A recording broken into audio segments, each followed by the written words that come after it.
وهدانا به إلى قائد الإسلام والصلاة والسلام على سيد الإنس والجان وعلى آله وأصحابه ذوي الإيمان. أما بعد، أعوذ بالله من الشيطان الرجيم. بسم الله الرحمن الرحيم. وبشر الصابرين الذين إذا أصابتهم مصيبة قالوا إنا لله وإنا إليه راجعون. صدق الله العظيم. صلاة وسلام عليك يا سيدي يا رسول الله. صلاة والسلام عليك يا سيدي. صلاة والسلام عليك يا سيدي يا رسول وعلى الله. آلك وأصحابك يا خاتم النبيين.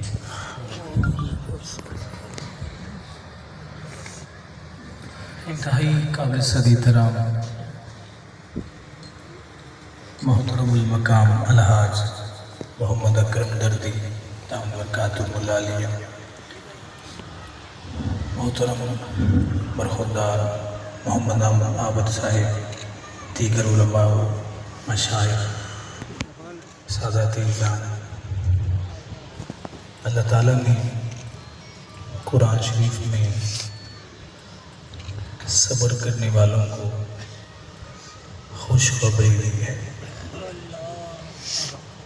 کہ ان کی عادت اور مزاج یہ ہے کہ جب انہیں اذیت ہوتی ہے، تکلیف ہوتی ہے، تو وہ کہتے ہیں اللہ ہم تیرے لیے تیری بارگاہ میں لوٹنے والے ہیں۔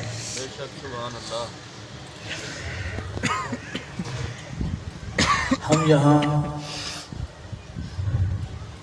دکھ بانٹنے کے لیے آئے ہیں، دکھ دینے کے لیے نہیں۔ میں کوئی بھی ایسی بات نہیں پسند کرتا ایسے موقع پر کہ جس سے میزبان کے دکھ میں اضافہ ہو۔ عمومی طور پر ہمارے اس مزاج کا ایک نقصان ہوتا ہے۔ کسی مسلمان کے پاس مثلاً کوئی بیماری کے عالم ہے، اور بیماری ایسی ہے کہ اس شخص سے بولا نہیں جا رہا، آپ اس کے پاس جاتے ہیں، بار بار اس سے یہ سوال کرتے ہیں پھر آپ کو یہ بیماری کیسے آئی، آپ کیسے گرے، کس طرح ہوا؟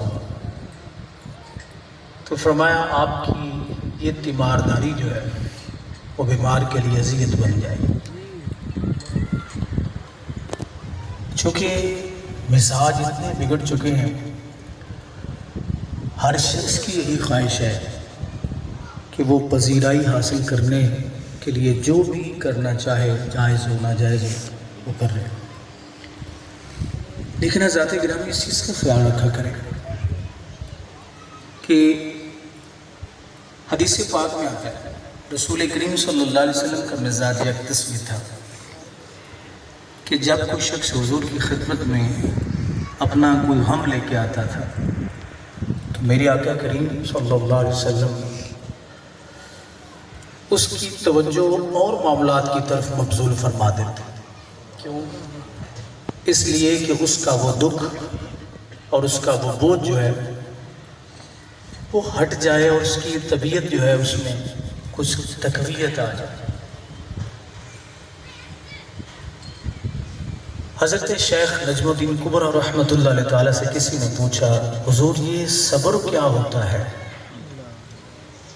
آپ نے فرمایا اپنے نفس کے جال سے نکلنے کو صبر کہتے ہیں۔ اللہ اکبر۔ انسان اپنے خواہشات میں پھنسا ہوا ہے، کوئی بھی جس بھی فیلڈ کے ساتھ تعلق رکھتا ہے، زندگیاں گزر رہی ہیں ہوش کے ناخن لیں، انسان اپنے بناؤ سنگار سے کوئی اس کی عمر کم نہیں ہو جاتی، اور کبوتر بلی کے سامنے آنکھیں بند کر لے تو وہ محفوظ نہیں ہو جاتا۔ اس لیے زندگی کے ایک ایک لمحے کو غنیمت سمجھیں.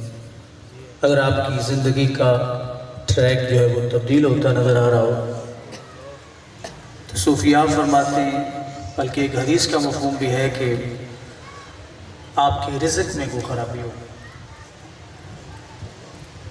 اگر دل مسجد میں نہیں لگتا، مسجد والوں کے پاس بیٹھنے کو دل نہیں کرتا، بیزاری ہے مزاج کے اندر، اچھے نہیں لگتے وہ لوگ جو اللہ رب العزت کی قرب میں رہتے ہیں، اللہ کی بارگاہ میں سجدے کرتے ہیں. یہ ایک کسوٹی ہے جو میں آپ کے گوش گزار کر رہا ہوں کہ اگر آپ کے مزاج میں کوئی ایسی بات آ گئی ہے اور آپ کی توجہ جو ہے میں حاجی صاحب کے دکھ کو کم کرنا چاہتا ہوں، بڑھانا نہیں چاہتا. عزیز بیٹے ہیں، خونی رشتہ داری کی وجہ سے دکھ ضرور ہوتا ہے، لیکن اگر کسی کے بیان کی وجہ سے، کسی کے اشعار کی وجہ سے کسی کے دکھ میں کمی ہو تو یہ کتنی بڑی نیکی. اگر آپ یہ سمجھتے ہیں کہ آپ کے مزاج میں اس طرح کی کچھ تبدیلیاں آ رہی ہیں تو صوفیاء فرماتے ہیں کہ آپ کے گھر میں آنے والا وہ جو پاک پانی ہے اس کے اندر کسی گندی نالی کے پانی کی آمیزش ہو گئی ہے، جس کی وجہ سے یہ خرابی شروع ہوئی.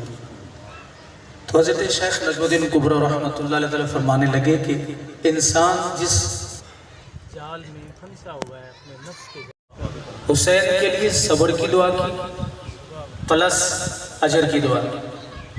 اس سے پتہ چلا کہ جب نبی کریم صلی اللہ علیہ وسلم اپنے لخت جگر، آپ جانتے ہیں کہ رسول کریم علیہ السلام کو ان سے محبت کتنی تھی، پیار کتنا تھا. ظہیر عباس صاحب نے بڑی خوبصورت بات کی، اللہ کرے ہمارے سارے نعت خوان جو ہے اس طرح کی فکر رکھنے والے ہو جائے. بڑا دکھ ہوتا ہے رسول کریم صلی اللہ علیہ وسلم کی اہل بیت کی محبت کی آڑ میں جب چھپ چھپ کے صحابہ کی عظمت پہ حملے کرتے ہیں، بڑا دکھ ہوتا ہے. یہ بات نہیں کہ ہمیں پتہ نہیں چلتا، پتہ چلتا ہے. ہم ان کی بھی موافقت نہیں کرتے جو اہل بیت کی عظمت کی آڑ میں حضور کے تمام صحابہ. یہ بات ذہن میں یاد رکھیں، جس آنکھ نے رسول کریم کے پاک چہرے کو دیکھا اس آنکھ جیسی کوئی آنکھ ہو سکتی ہے؟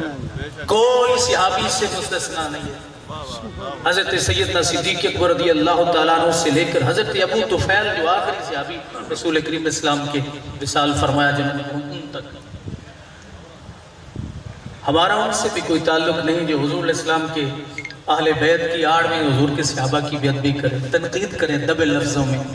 اور ہمارا ان سے بھی تعلق نہیں ہے جو وکالت صحابہ میں اہل بیت پہ تنقید کریں.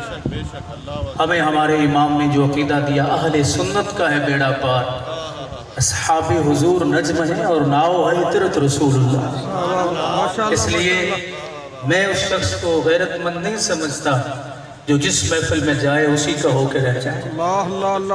حضرت گرامی، آج کے اس پرفتن دور میں اگر کسی کی حمایتوں میں نون لیگ کی آمیزش ہوتی ہے تو پی ٹی آئی قبول نہیں کرتی، اور پی ٹی آئی کے جو ارکان ہیں ان میں اگر نون لیگ کی محبت پیدا ہو تو وہ نہیں قبول کرتے. دونوں پارٹیاں ایک دوسرے کو قبول نہیں کرتی. تو مجھے یہ بتائیے، کل رسول کریم علیہ السلام کی بارگاہ میں اگر حضور کے اہل بیت کے متعلق صحیح عقیدہ غلط عقیدے کی آمیزش یا رسول کریم علیہ السلام کے صحابہ کے متعلق غلط عقیدے کی آمیزش ہوگی تو کہاں جاؤ گے؟ حضور منہ پھیر لیتے. اس لیے بہت سارے صداخان مصطفیٰ یہاں جمع ہیں. میں یہ ہاتھ باندھ کے عرض کر رہا ہوں کہ کبھی بھی حضور کے اہل بیت کی محبت کی آڑ میں یہ حملے نہ کرنا، اور کبھی حضور کے صحابہ کی عظمت کی آڑ میں اہل بیت پہ حملے نہ کرنا. برباد ہو جاؤ گے، تباہ ہو جاؤ گے، رسوا ہو جاؤ گے. آپ کسی استاد کے شاگردوں کی تعریف کر رہے ہوں تو ہر کوئی کہے گا کہ استاد بڑا اعلیٰ ہے، اور یہ وہ ہستیاں جنہوں نے رسول کریم علیہ السلام کی نظروں سے جام پیے ہیں. اگر آپ ان کے اختلافات پہ بحث کریں تو کوئی تیسرا کیا کہے گا کہ رسول کریم علیہ السلام نے یہ تربیت کی ان کی، یعنی یہ اعتراض کے ذات مصطفیٰ پہ ہوگا. وہ عظیم لوگ ہیں، ان کے اختلافات پر بحث کرنے کا میں کوئی